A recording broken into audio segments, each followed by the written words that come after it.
AWOL, and Mike Tomlin today said he didn't want to be there talking about Antonio Brown. He expected to be there talking about the postseason. But no, that was not the case. He's there talking about the soap opera and the drama. There's so much that stood out there. But the idea that you don't practice all week, don't get the MRI, and then have your agent call on game day morning on a Sunday, week 17, and say, oh, by the way, he'd like to play. Really? Andrew, this is just one symptom of many, many symptoms of what has been the affliction of this team, which is, as you said, it's been more soap opera than team.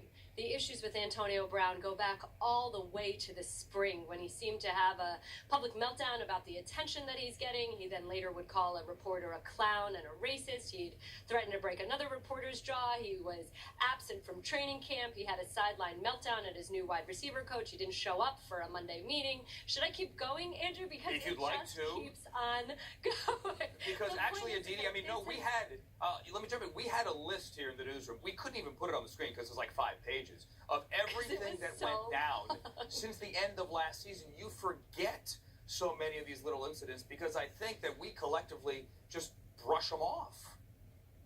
And so that's the issue. I don't mean to laugh about this, but there is a level of absurdity to this, that it has gotten to this point. And remember, 2 years ago, the Steelers were playing a key playoff game in Kansas City, were headed to the AFC title game, and Antonio Brown pulled out his phone to Facebook Live Mike Tomlin's post-game press conference. So this is not anything that's completely new. This is a pattern of behavior that, if you talk to certain members of this organization, has been enabled because it has been allowed. So what was different today? There was absolutely censure for all of this, Andrew. You heard Mike Tomlin. He did not mince words. He was asked, does there come a point when a player who is still producing, who is still talented, is not worth it? He didn't even hesitate when he said certainly. So there's definitely an issue here. When we talked about whether Antonio Brown bailed on his teammates, Mike Tomlin wouldn't necessarily say that, but he did say in our darkest hour, when a player doesn't communicate with you, that's a point of discussion.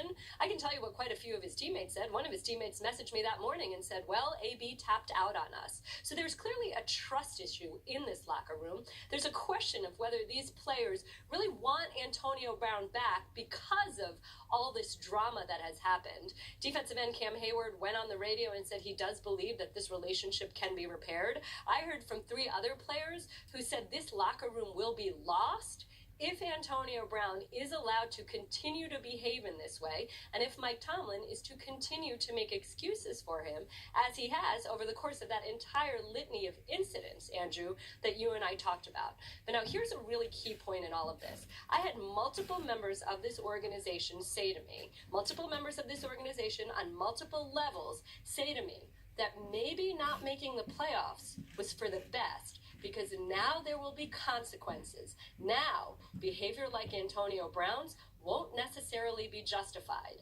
And that's what we heard from Mike Tomlin today.